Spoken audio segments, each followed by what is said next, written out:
Bueno, pues nada, bienvenidos a la segunda sesión sobre Marx, concretamente. Como comentamos en la última sesión, la filosofía de Marx lo que pone sobre la mesa es precisamente el tema del sufrimiento humano, ¿no? Frente a toda la filosofía anterior, que a lo que se había dedicado era a la búsqueda del bien, el conocimiento, la verdad, pues Marx lo que hace es poner sobre la mesa que efectivamente los seres humanos sufrimos, ¿eh? Dentro de las influencias de Marx, vimos el otro día, seguramente la más importante es Hegel, ¿no? Aunque la filosofía de Marx haya que entenderla como un rechazo de Hegel, ¿no? O como un ir contra Hegel, ¿no? Vamos a hacer un pequeño repaso de lo que significaba la filosofía de Hegel, ¿no? Hegel nos decía que al principio era, perdón, que al principio era el espíritu, y luego el espíritu, en un movimiento de transformación, se convierte en lo contrario de sí, ¿vale? Lo contrario de sí del espíritu es la conciencia, perdón, la materia, ¿vale? Bien, la naturaleza, nos dice Hegel en su filosofía de la naturaleza, ¿vale? Bien, en el inicio es el espíritu, la idea, y eso se convierte en lo contrario de sí, en la naturaleza. Bien, para entender esto, seguramente es más comprensible, ya lo dije el otro día, pero lo repito, lo voy a poner como ejemplo, pero lo borráis enseguida, ¿vale? Porque Hegel no está hablando de religión, ¿no? Pero si formulamos en términos religiosos, lo vamos a entender mejor, ¿no? Al principio era Dios, ¿vale? Y entonces Dios creó la naturaleza, ¿vale? Aquí sí lo entendemos, ¿vale? Entonces, ¿Dios qué es? ¿Es naturaleza? Y dices, no, Dios no es la naturaleza, es evidente. Dios creó la naturaleza, ¿vale? Por lo tanto, Dios es espíritu. Dios crea lo contrario de sí, crea la naturaleza, ¿vale? Bien, Hegel de alguna manera nos está diciendo esto. Al principio era el espíritu y el espíritu se transformó en lo contrario de sí, en la naturaleza, ¿vale? Entonces, a partir de ahí empieza ya el movimiento, ¿vale? ¿El movimiento de qué? Hegel entiende toda la historia como la historia del desarrollo del espíritu, desde ese momento inicial hasta el momento actual, ¿vale? Del espíritu, pero ¿del espíritu de qué? Para que lo entendáis bien, imaginaos que decimos del espíritu de la humanidad, ¿vale? ¿Era lo mismo el espíritu de la humanidad en el mundo griego que el espíritu de la humanidad ahora? Es evidente que no, ¿no? O sea, el espíritu de la humanidad de alguna manera ha ido evolucionando, ¿sí? ¿A través de quién ha ido evolucionando? A través de nosotros, los seres humanos, los particulares. Pero los seres humanos hemos muerto todos. O sea, todos, absolutamente todos en la historia de la humanidad han muerto, ¿vale? El espíritu, que es el universal, se desarrolla a través de los particulares sin que estos sepan cómo, la verdad, ¿eh? Es un problema de Hegel que va a heredar Marx, pero ya lo veremos en su momento. El universal se desarrolla a través del particular y se puede entender que toda la historia de la humanidad es la historia precisamente del espíritu, es decir, es ese espíritu de la humanidad el sujeto de la historia, no los seres individuos particulares, ¿no? Sino que lo que se va desarrollando es la humanidad. ¿Lo hemos entendido? ¿Eh? Voy a poner otro ejemplo. La familia. ¿Eh? Todos sabéis lo que es una familia, ¿no? Una familia que se compone de personas, ¿no? Bueno, algunos dirían ahora animales también, pero bien, de personas, básicamente. ¿Eh? Bien, la familia no ha existido siempre. La familia es una institución que en un momento dado comienza de alguna manera en concreto. Seguramente en el Paleolítico no había familia, ¿no? O, o al principio, cuando los seres humanos, perdón, cuando los monos, ¿no? Los Australopithecus bajaron de los árboles, ¿no? Pues no había familia. O sea, en algún momento comienza la familia, ¿vale? Entonces, todos los seres humanos vamos a morir, vamos a desaparecer, sin embargo, la institución familiar permanece, ¿vale? Es decir, nos vamos dando cuenta de que el espíritu se va materializando en diferentes instituciones, ¿no? Los individuos desaparecemos, sin embargo, el espíritu va evolucionando, ¿vale? El espíritu realmente es el único sujeto de la historia, ¿ok? Bien, contra esto es contra lo que va a reaccionar Marx, ¿no? Hegel dice que primero es la idea, primero es el espíritu y después es la materia. Lo hemos entendido, ¿no? ¿Eh? Si tú vamos a suponer que tú haces sillas y en el mundo medieval, ¿no? ¿Y a qué altura haces la silla? ¿Cómo haces la silla? ¿No? Pues a lo mejor haces un taburete, pues así de un palmo, para que alguien se siente a ordeñar una vaca, ¿vale? Es decir, tú ahora haces una silla y ni de casualidad haces un taburete de un palmo para ordeñar una vaca. Seguramente harás una silla para poder entrar en una mesa para comer, para poder entrar en una mesa de ordenador, ¿sí o no? Es decir, tú crees que eres tú quien está haciendo la silla, pero es el espíritu de la historia, ¿no? En el momento presente el que se está materializando en forma de silla, ¿no? Y podríamos estudiar la historia de las sillas, ¿no? ¿Sí? ¿Lo hemos entendido? O sea, primero es la idea y después es la materia. Otro ejemplo, ¿eh? Un arquitecto. ¿Qué hace un arquitecto? Un arquitecto se pone así a amasar arcilla y luego cuando termina dice, ahí va lo que he hecho y saca un plano. O primero hace el plano y luego el plano lo materializa, ¿no? O sea, primero es la idea y luego viene la materia, ¿vale? Bien, esta es la estructura de la filosofía hegeliana, ¿vale? General, ¿eh? Y Marx va a ir contra esto. Esto en definitiva es platonismo, ¿no? Primero es el mundo inteligible y a partir del mundo inteligible se crea el mundo sensible, ¿no? Pero en primer lugar es el inteligible, ¿no? Es decir, Hegel tiene claramente un componente platónico, ¿vale? Pues Marx va a reaccionar contra esto. Es decir, ¿cómo que primero es la idea? Primero es la materia. Primero es la materia. Y dependiendo de cómo vaya evolucionando la materia, se van generando diferentes ideas. ¿Vale? Es decir, no. Tú no es que tengas mentalidad de esclavo y entonces tengas unas condiciones vitales como esclavo. No, no, no. Es justo al contrario. Si tus condiciones vitales, tu manera de ganarse la vida, las condiciones materiales de tu existencia económicas son la esclavitud, tú vas a pensar como un esclavo. ¿Vale? Es decir, primero es tus condiciones materiales, ¿vale? Y a partir de las condiciones materiales se genera la idea, ¿vale? Es la estructura justo la contraria, ¿vale? Entonces, claro, Marx, ¿qué es lo que va a hacer? Si queremos cambiar el mundo, ¿qué es lo que tenemos que cambiar? ¿La mentalidad de la gente, la idea, o tenemos que cambiar las condiciones materiales de su existencia?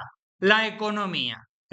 Y más va a decir, primero es la materia y luego la idea. ¿Quieres cambiar? Lo que tienes que cambiar es las condiciones materiales de la existencia. ¿Quieres que esta gente evolucione? Que se eduque y que tal y cual. Lo que tienes que hacer es subir el salario mínimo. O sea, que tengan dinerito y a partir de que cambien sus condiciones materiales de existencia, cambiará su forma de pensar, pero no al revés. O sea, mientras te mantengan como vasallo, vas a pensar como un vasallo. Mientras te mantengan encadenado, vas a pensar como un esclavo. Mientras te mantengan como proletario, pues vas a pensar como un proletario. ¿Vale? Lo que hay que cambiar es las condiciones. Sí, lo hemos entendido, ¿vale? De hecho, el concepto que tiene Hegel de la filosofía es la del búho de Minerva. ¿eh? El búho de Minerva, recordad el búho, ¿eh? El búho, que los ojos grandes, ¿no? El símbolo de la filosofía, ¿no? Porque es capaz de ver en la oscuridad. Vale, muy bien. Y Hegel nos habla del búho de Minerva, que levanta el vuelo al atardecer. ¿Vale? Es decir, la filosofía de lo que se ha encargado, primero pasan cosas, ¿no? Y la filosofía se ha encargado de, después de pasar las cosas, va la filosofía, intenta convertir todo lo que ha pasado en racionalidad, ¿no? Entenderlo, entenderlo. La función de la filosofía sería entender lo que ha pasado. Primero ha pasado y luego lo entiendo, ¿vale? Y Marx va a decir, ya está bien, hombre, de entender. Ya está bien de pensar el mundo. Ya llevamos mucho tiempo pensando el mundo. Ahora lo que hay que hacer es transformarlo. Ahora lo que hay que hacer es cambiarlo. O sea, si la filosofía tiene que valer para algo, es para cambiar las condiciones materiales de la existencia humana. Y si cambiamos esas condiciones materiales de la existencia humana, cambiaremos entonces la mentalidad, la cultura, las ideas, etcétera, etcétera. Pero hay que empezar por cambiar la economía, ¿vale? Hay que empezar por cambiar la materia. ¿Lo hemos entendido? ¿Vale? Entonces, Marx claramente tiene ideas hegelianas, ¿vale? Entiende como la historia como una evolución, ¿vale? Pero cuando Hegel dice lo que es evolución es el espíritu, el espíritu de la humanidad, Marx dice, naranjas de la China, lo que evoluciona son las condiciones materiales de la existencia humana. Y primero teníamos un sistema esclavista, luego teníamos un sistema feudal, luego teníamos un sistema proletario, y eso es lo que ha ido cambiando. No ha cambiado el espíritu de la humanidad, o sea, sí que ha cambiado, pero porque han ido cambiando las formas en las cuales los seres humanos explotamos la naturaleza, obtenemos recursos, etcétera, etcétera, porque han ido cambiando las condiciones materiales de nuestra existencia, ¿vale? Por lo tanto, le debe mucho a Hegel, ¿vale? Entiende que la historia es evolutiva, ¿vale? Entiende además que se mueve de manera dialéctica. ¿Qué es dialéctica? Hegel decía que a veces la historia avanza y otras retrocede, y otras avanza y otras retrocede, ¿no? Cuando retrocede, retrocede menos, y luego avanza más, ¿eh? Y retrocede menos y avanza más, pero que la historia va así. Entonces Hegel, Marx va a heredar eso, ¿vale? La historia es verdad que se mueve, como decía Hegel, ¿no? Mediante tesis, antítesis, síntesis. Primero hay un momento de tesis, el momento de partida, tesis, ¿no? Y luego nos convertimos en lo contrario. Voy a decir algo, aunque esto quede grabado, que me perdonen, por favor, para los restos de la humanidad, por lo que voy a decir ahora, ¿no? Bien, por ejemplo, que yo creo que es evidente que la historia se mueve, como dice Hegel y dice Marx, ¿no? Se mueve mediante la dialéctica, ¿no? Vamos a hablar del feminismo, ¿no? ¿Qué es lo que ha pasado con el feminismo? Hemos partido tesis, punto de partida, de un punto totalmente patriarcalista, ¿vale? Y entonces hay que evolucionar. ¿Y cómo se evoluciona? Antítesis, ¿vale? Se propone lo otro del patriarcalismo, ¿vale? Y entonces se avanza, ¿vale? En el momento se avanza, hay mucha gente que se siente incómoda con esta nueva situación, ¿eh? Entre ellos muchos hombres, ¿eh? Pero también mujeres, pero muchos hombres, ¿vale? Porque algunos consideran que les están chafando, algunos se consideran víctimas, algunos, ¿no? Porque el discurso parece que es contra los hombres, ¿no? Cuando se habla del patriarcalismo, ¿no? Entonces, entre la juventud surge un movimiento contra el feminismo, ¿vale? Es decir, y más diría, efectivamente, volvemos hacia atrás, ¿no? Pero en ese volver hacia atrás no volveremos a la sociedad de nuestros padres, ¿no? Nos quedaremos un poquito más adelante, ¿vale? Y eso se convertirá otra vez en tesis para, ¡boom!, dar otro salto. ¿Me entendéis lo que quiero decir? ¿Vale? O sea, yo creo que lo digo porque que nos sirva esto de la filosofía de vez en cuando para entender algo, ¿no? Cuando la gente está hablando es que hay jóvenes ahora que cada día son más machistas, dices, no, no es verdad que hay jóvenes que son más machistas, pero sí que es verdad que hay un movimiento contra el feminismo. Pues claro que sí, negarlo sería absurdo, porque hay gente que se considera atacada. Hay gente que se considera atacada. Durante mucho tiempo no lo había estado y ahora se considera atacada. Bueno, bien, se les pasará, no pasa nada, ¿eh? Y seguiremos avanzando un poquito más, ¿vale? Pero bueno, por lo menos creo que con este ejemplo entendéis cómo se mueve la historia para los dos, ¿no? Este es el movimiento dialéctico, tesis, antítesis, síntesis, ¿vale? Daos cuenta, la tesis y se convierte en lo otro y la síntesis sería una superación de ambos puntos, ¿vale? Un poquito más adelante, pero una superación, ¿ok? Bueno, ya entraremos en más detalles. Bien, Feuerbach. Su crítica al idealismo hegeliano y su concepción materialista de la religión inspiraron a Marx. Concepción materialista de la religión. ¿Qué es lo que piensa Feuerbach? Siempre se había pensado que la religión, claro, la religión con qué se relaciona, con el espíritu, se relaciona con la revelación divina, ¿vale? Todo muy espiritual, ¿eh? Y Feuerbach, ¿qué dice? No, no, no. La religión es muy humana. Es muy humana. Y es precisamente una proyección de los seres humanos.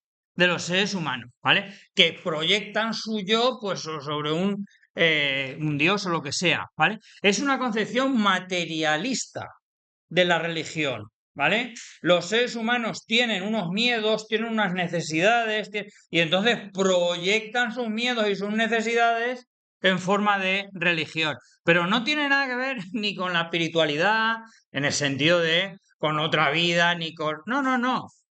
Tiene que ver con lo humano. con lo humano. ¿Qué es lo humano? ¿Qué es lo humano? Lo humano yo os digo lo que es, O sea, yo os digo lo que es. Ponen ahí una puerta, ahí en esa pared una puerta, ¿sabes? Con un cartel que diga no abrir por nada del mundo. Y no dura ni 2 semanas esa puerta sin que vaya alguien a ver, a ver si se puede abrir. Como no la pongamos con llave, o sea, si realmente se puede abrir, al final va a hacer uno así, va a mirar dentro a ver qué narices pasa, ¿vale? Bien, pues esa puerta la tenemos los seres humanos, la única puerta. ¿Cuál es?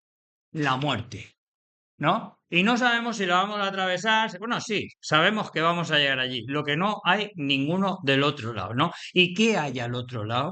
¿Qué hay al otro lado? Bien, eso por definición es lo que no se puede responder. Porque es ¿qué hay más allá del límite? Esa es la pregunta humana por definición. ¿Qué hay más allá del límite? Es decir, nunca lo vas a saber. Incluso, imaginaos, ¿no? Que te encuentras el límite, Así, algo abstracto, ¿no? Te encuentras el límite y dices, hostia, el límite, voy a mirar, ¿no?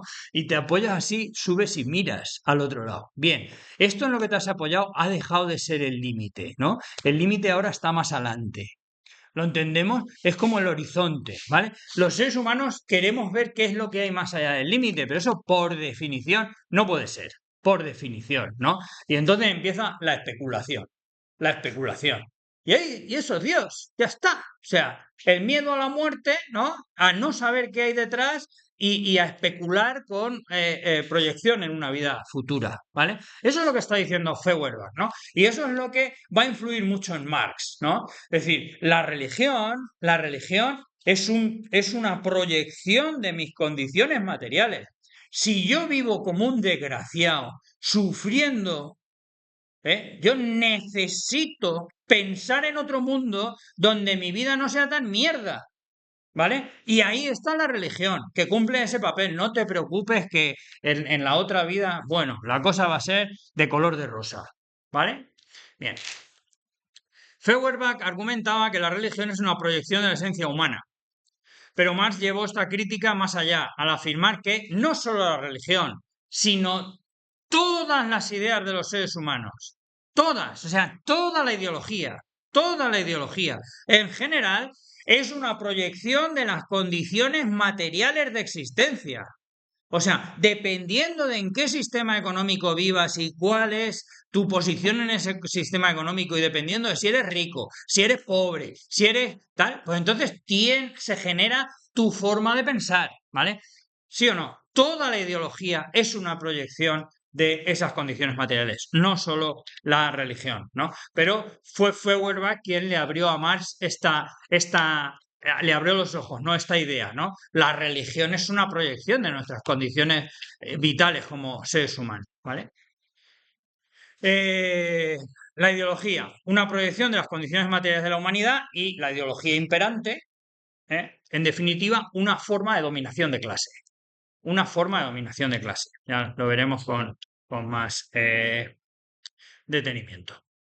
Bien, materialismo histórico y materialismo dialéctico. Mirad, materialismo, ya, quedaros ya con esta idea, ¿no? Materialismo histórico, ¿vale? Materialismo, que primero va la idea, perdón, que primero va la materia y luego la idea. Lo importante es la materia, ¿no?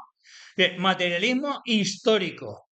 La historia desde el punto de vista materialista, ¿no? Es decir, ¿la historia de qué? De las condiciones materiales de la existencia humana, ¿vale? Bien.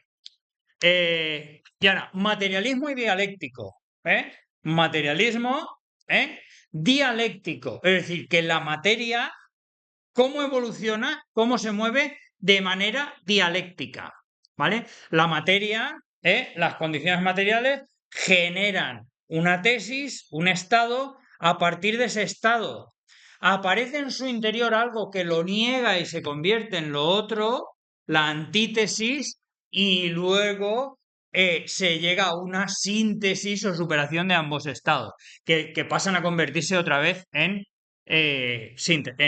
tesis, ¿vale? Bien. El materialismo histórico es la metodología propuesta por Marx para analizar la historia a partir de la evolución de los modos de producción. ¿Vale? Daos cuenta, ¿Cuál es esta forma? ¿Cuál es la diferencia entre esta manera de explicar la historia y la manera que os explican la historia en el instituto? ¿De qué es la historia que os explican en el instituto? ¿De quién es la historia que os explican en el instituto? ¿Eh? ¿De España? ¿De España? ¿Pero de quién? De los reyes. La historia de los reyes. No, no, la historia de España no. La historia de los reyes.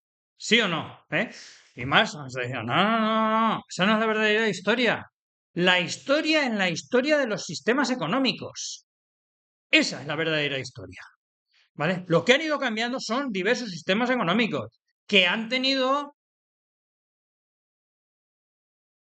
pues a gerifaltes de cualquier color, ¿no? Legitimando el asunto y reyes y lo que sea, pero la verdadera historia era la historia de los sistemas económicos, ¿vale? Bien. Marx propone analizar la historia a partir de la evolución de los modos de producción, ¿eh? Los modos de producción materiales, ¿vale? De producir bienes. ¿Para qué? Para el consumo, o sea, los modos de producción de la vida, ¿vale?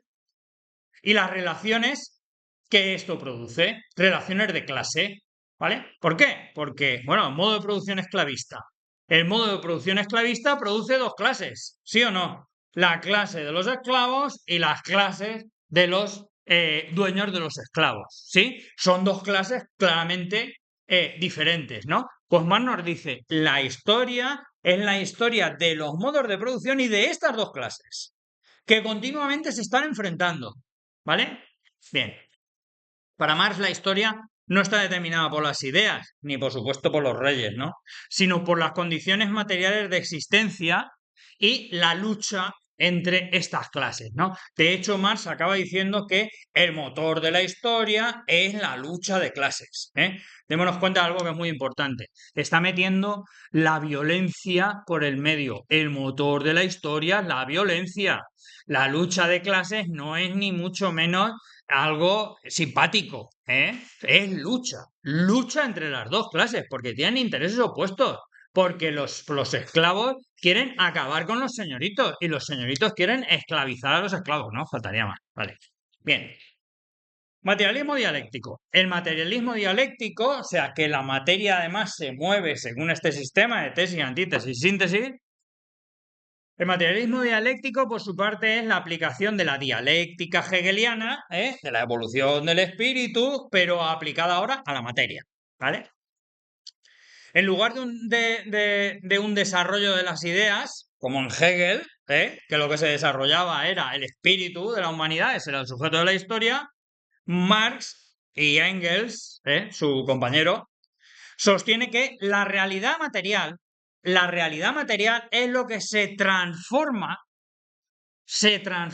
a partir de contradicciones internas. Esto luego lo vais a entender con algún ejemplo claro, ¿no? Pero la realidad material genera dentro de sí su contrario. Genera dentro de sí su contrario. Voy a poner ya un ejemplo y así no estoy hablando en el vacío y ya lo entendéis, ¿no? Por ejemplo, el sistema feudal. ¿El sistema feudal en qué consistía? Pues que había unos que tenían la tierra. Punto. Había propietarios de la tierra. Y los propietarios de la tierra se la dejaban para que la trabajaban los desposeídos. Y a esto se les llama vasallos, ¿vale? ¿Cuál es la diferencia entre unos y otros? Que unos son propietarios de la tierra y los otros no son propietarios de la tierra. Y entonces se tienen que esclavizar, entre comillas, ¿no? ¿No? O sea, trabajar la tierra del Señor y darle una parte importante al Señor. ¿Sí o no? Bien, esto es el sistema feudal. Pero dentro del sistema feudal, poco a poco empiezan a aparecer los gremios, porque hace falta carpinteros, ¿vale? Hace falta, ¿no? Empiezan a aparecer gremios, y empieza el comercio entre los gremios, ¿vale? Empiezan en las ciudades a juntarse los habitantes del burgo, de la ciudad, empieza a aparecer una clase que es la burguesía, que provienen realmente de los gremios, pero como han ido vendiendo sillas, vendiendo ruedas, poco a poco empiezan a acumular dinerito, aparece la burguesía. ¿Dónde aparece la burguesía? En el medio del sistema feudal. O sea, es el sistema feudal el que acaba dando pie a la burguesía. ¿Qué es la burguesía? La antítesis del sistema feudal. Poco a poco la burguesía va creciendo, la burguesía cada vez tiene más dinero y llega un momento que empieza la burguesía a tener más dinero que la nobleza, ¿vale? Y en ese momento se acabó el sistema feudal, se acabó el antiguo régimen y la burguesía son los que empiezan a tener el control, ¿sí? Empieza la revolución industrial, empiezan los burgueses a tener fábricas y en esas fábricas, ¿quién tiene que ir a trabajar? Los que en el campo empieza a haber hambruna se tienen que ir a trabajar a las fábricas. ¿Y qué se convierten? En proletarios, ¿no? O sea, la burguesía, ¿no? El sistema capitalista genera dentro de sí la clase del proletariado, que son su negación. ¿Lo hemos entendido? ¿Veis cómo avanza la historia para Marx? ¿No? Se establece un sistema económico, hay dos clases enfrentadas, dentro de este sistema económico surge su negación, ¿vale? Lo que acabará con el propio sistema económico, ¿vale? De la misma manera, bueno, y ya casi que damos la solución al enigma marxista, por si no teníais claro, ¿vale?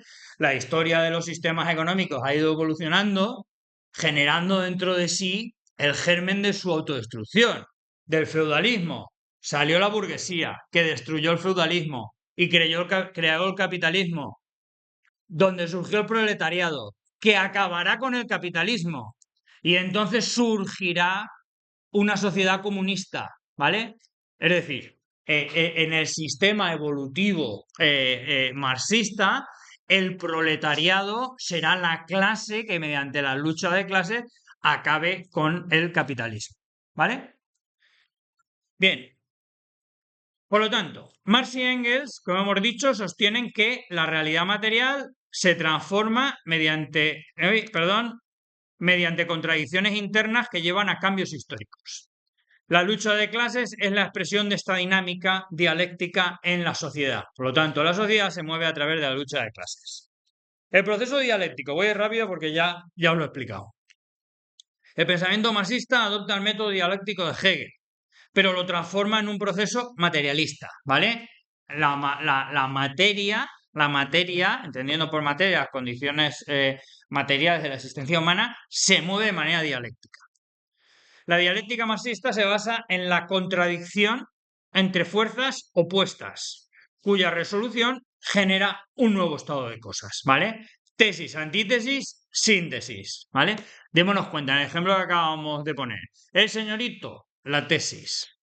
El señorito necesita que le cultiven las tierras y genera su antítesis, ¿vale? Los vasallos, Y dentro de ellos se genera la contradicción que los supera a los dos, la burguesía, ¿vale? Comienza otra vez el proceso. Burguesía se coloca como tesis. ¿Qué necesita la burguesía? Trabajadores para las fábricas. Aparece el proletariado. ¿Sí o no? Entonces, a partir de aquí se superará. ¿Ok? Vale. Este proceso se desarrolla en tres momentos fundamentales.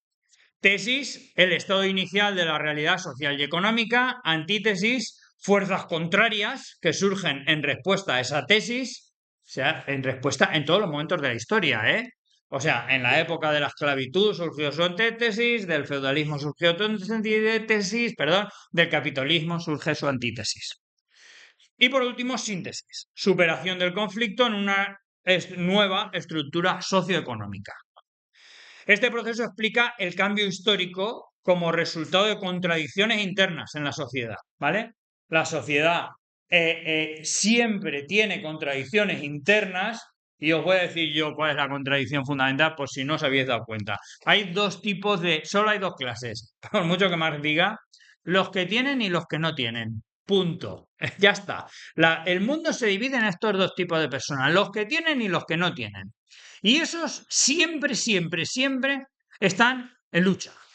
¿Por qué? Porque los que tienen quieren tener más y para tener más lo que tienen que hacer es que todos los demás tengamos menos, ¿vale? Y los que tenemos menos, como veis yo me incluyo en esta segunda parte, no en la primera, los que tenemos menos lo que queremos es tener más. Y para eso no hay otra manera nada más que o quitarle a los que más tienen o limitarlos de alguna manera, ¿vale? ¿Sí o no? O sea, entonces, la historia son estas dos clases las que se enfrentan. Luego, ahora vamos a ver cómo los que tienen qué, ¿no? Pues bueno, pues hay un momento que lo que hay que tener son esclavos, y hay unos que tienen esclavos y otros que no tienen esclavos. Otro momento hay que tener tierras, hay unos que tienen tierras y otros no tienen tierras. Otro momento hay que tener capital, unos tienen capital, otros no. Pero en definitiva, es entre los que tienen y los que no tienen, ¿vale? Bien, vamos allá. Las fases de la historia según Marx. Se empezó con un comunismo primitivo, ¿vale? Marx, por supuesto, nos explica toda la historia de la humanidad, ¿vale? Desde el principio. Se empezó con un comunismo primitivo. ¿Cuál es la característica del comunismo primitivo? Que todos tienen lo mismo, ¿vale? Es decir, sociedad sin clases basada en la propiedad colectiva. Démonos cuenta que la propiedad, el tener, es lo que define a qué clase perteneces, ¿vale? Bien, por lo tanto, en un primer lugar estuvo el comunismo primitivo, sociedad sin clases basada en la propiedad colectiva. El esclavismo, segunda forma. Dominación de una clase sobre otra mediante la esclavitud. Aparece la propiedad, pero ¿la propiedad de qué? La propiedad de la fuerza de producción, ¿vale? Es decir, el que transforma la naturaleza es el esclavo, es el trabajador. Y el que tiene, ¿qué es lo que tiene? Tiene esclavos. Lo que tiene es fuerza de producción, ¿vale? Grecia, Roma, ¿vale? Estamos en ese momento, no solo los esclavos de África y Estados Unidos, no, que también, que también. Pero Marx se está refiriendo al esclavismo griego y romano, ¿no? Después de esta época de Grecia y Roma, de este tipo de esclavismo, surgió el feudalismo. Sociedad jerárquica, ¿no? Ya sabéis, de sistema platónico, rey, nobleza, vasallos, sociedad jerárquica basada en la explotación de los siervos por los señores feudales. ¿Cuál es la propiedad? La propiedad de la naturaleza. En el sistema esclavista, la propiedad era la propiedad de la fuerza de producción, ¿no? Tenías esclavos que eran los que... En este caso no. En este caso la fuerza de producción se regala, porque como el señorito tiene la naturaleza en propiedad, si quiere comer el vasallo tiene que regalar su fuerza de producción al propietario, ¿vale? Capitalismo. Dominio de la burguesía sobre el proletariado a través del trabajo asalariado y la acumulación de capital. Propiedad, la propiedad de los medios de producción. Ya no de la naturaleza, como en el feudalismo, ya no la propiedad del trabajador, como en el esclavismo, sino la propiedad de los medios de producción. ¿Qué son los medios de producción? Las fábricas, para que nos entendamos, las herramientas, lo que hace falta para transformar la naturaleza. Démonos cuenta que ya tenéis la trilogía en la cabeza, ¿no? ¿Qué es lo que necesita un sistema económico? 1. La fuente del valor, naturaleza. 2. Los modos de producción, medios de producción. ¿Qué herramientas hacen falta para modificar esa naturaleza? 3. La fuerza de producción. ¿Qué fuerza hace falta para con esas herramientas modificar la naturaleza? ¿No? Y en el capitalismo, la fuerza de producción es la del trabajador, ¿no? ¿Qué es lo que tiene el capitalista? La propiedad de los medios de producción, de las fábricas, ¿vale? Y entonces en la revolución industrial los asalariados se amontonaban en las puertas de las fábricas, ¿no? Bien. Bien, hasta aquí la descripción de la realidad, ¿no? A partir de aquí, lo que Marx dice que pasará tarde o temprano, ¿no? Socialismo, transición hacia una sociedad sin clases, con el control obrero de los medios de producción. Bien, démonos cuenta que en esta época de la humanidad socialista, que es la que vendrá después de la capitalista, no se está aboliendo la propiedad privada, ¿vale? Como algunos piensan, ¿no? Es que Marx pretende abolir la propiedad privada. Dice, no, no, no. La propiedad privada no. Tú con tu trabajo puedes ahorrar lo que quieras, comprarte lo que te dé la gana, ¿vale? No se está aboliendo la propiedad privada. Se está aboliendo la propiedad privada de los medios de producción, ¿vale? Es decir, las fábricas serán estatales, ¿vale? Todo lo que haga falta para la transformación de la naturaleza será estatal. Y tú, con tu trabajo, pues podrás ganar el dinero que quieras y etcétera, etcétera, ¿vale? Esto es lo que propone Marx. Pero esto además será un paso intermedio. ¿Un paso intermedio para qué? Para lo que Marx nos dice que será el final de la historia, ¿no?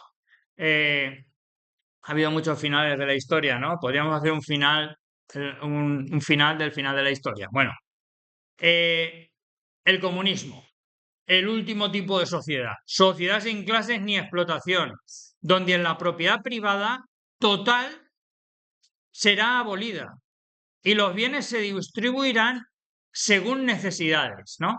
En estos momentos, para que entendamos esto, ¿cómo distribuimos los bienes? Los bienes los distribuimos según trabajo, ¿no? Más trabajas, más bienes posees, ¿no? Lo que Marx nos está diciendo es que en una sociedad evolucionada en el futuro no se debería distribuir los bienes en base al trabajo. O sea, cada uno que trabaje lo que pueda, porque hay gente más fuerte que podrá cargar más y gente más débil que podrá cargar menos, y a la hora de distribuir los bienes, se distribuirán no según lo que hayas trabajado, sino según tus necesidades, según lo que te haga falta. ¿Vale? Bien, mirad,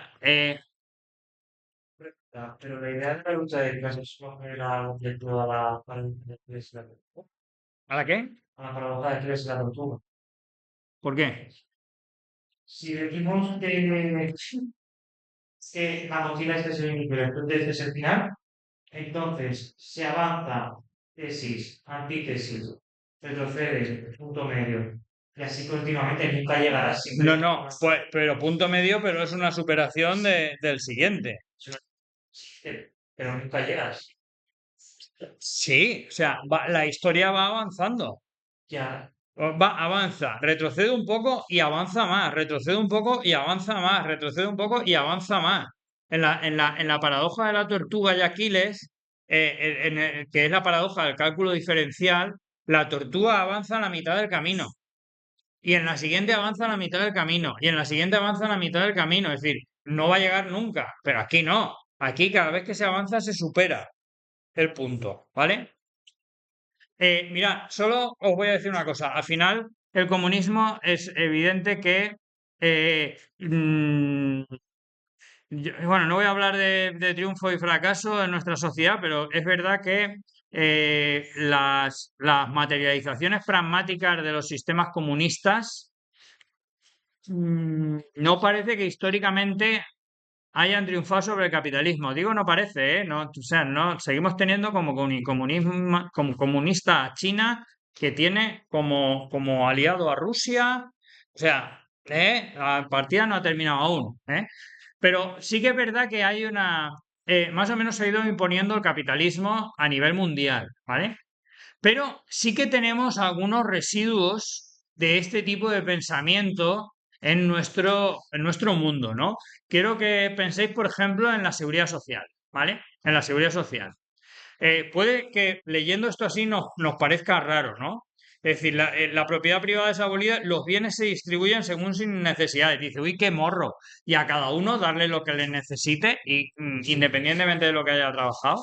Claro, tú imagínate que tú vas a un hospital, porque te has doblado un dedo, y sale una persona de ahí con una pierna escayolada, ¿no? Y tú te pones a pegarle gritos al médico, oiga, que yo quiero que me escayole la pierna, que yo también he pagado impuestos. Dices, no, no has entendido cómo funciona esto. O sea, aquí no se le da a cada uno según haya trabajado. Aquí se le da a cada uno según lo que necesite. Si tú no necesitas una escayola en la pierna, no se te va a poner una escayola en la pierna. ¿Me entendéis? O sea, que hay algunos sistemas de reparto de bienes, como por ejemplo la educación, donde aquí no se reparte educación dependiendo de cuánto compren o paguen vuestros padres, ¿no? Sino que, o sea, a cada uno lo que necesite, ¿vale? Bien, entonces, pero esas son las cosas que nos han quedado del marxismo, aunque realmente el capitalismo es lo que ha triunfado en nuestra sociedad. Bien, para Marx, al final el comunismo sería el destino final del desarrollo histórico, resultado de la lucha de clases y la superación final del capitalismo. Esa superación que a día de hoy, bueno, pues aún no se ha dado. Nada, continuamos el próximo día por aquí.